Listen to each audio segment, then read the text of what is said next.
you show us there December 31st? You know, we'll find out. There'll be another chapter, but I haven't started to write it yet. Other questions? Yes. Do you have a legislative priority between now and the end of your term? I do, but I'm not going to tell you what it is today. Because I want to talk about that with my colleagues, because I really want to make sure that the legislative priorities that happen between now and December 31st reflect the priorities of my colleagues, A, and no disrespect to those who are coming back, but particularly to my colleagues who may not be returning. So it's a group decision, and we'll be having conversations about that and get back to you guys. Yes, ma'am. Similar question. What part, if any, of your campaign platform do you think will be able to, get done before your speakership? Well, you know, I hope a significant part of it, but again, that's kind of the work that begins now, and I'm going to do, you can rest assured, as much of that work as I possibly can between now and December 31st, and we'll have more update for the folks on that, but you can imagine I wasn't doing a ton of that yesterday, so I don't have a huge update for folks on that today, but I will, you can rest assured. Yes, Sally? Do you think Bill Thompson should go forward with this recount or with counting all the ballots, or do you think at this point he should just step aside and let the laws pick the nomination? You know, that's a decision for him to have to make. I think clearly, I've made very clear I'm going to enthusiastically support the Democratic nominee. I think it's clear that to most folks that that person is going to be Bill de Blasio, but that's a decision for Bill Thompson to make himself. Yes, in the back. You sounded so confident, even the day of election day, that things were going to turn out well for you. What do you think happened? Why do you think the voters really rallied around Bill de Blasio? Well, I think what happened is that it appears that Bill de Blasio won.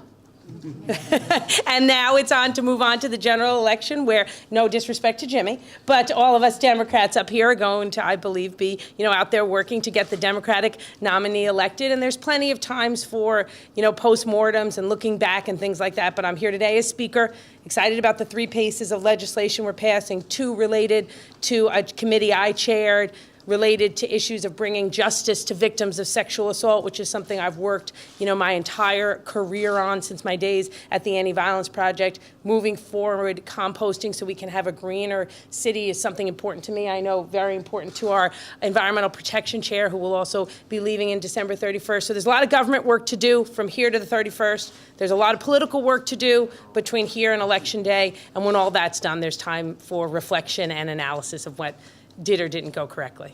Yes, Josh? Do you have any message for your supporters now as they lament the fact that you didn't get into the runoff or get first, whether they should go for de Blasio or for Thompson?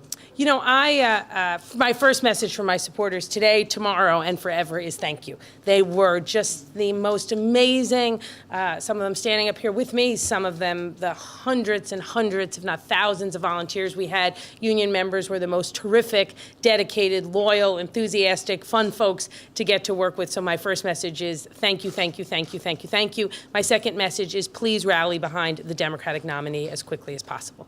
Yes?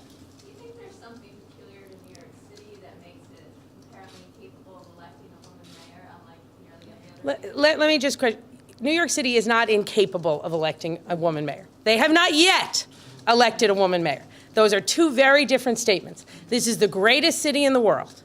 This is the city where magic happens every day, a city where terrorists thought they could bring us to our knees, and we rebounded with grace and glory and bravery beyond anyone's expectations.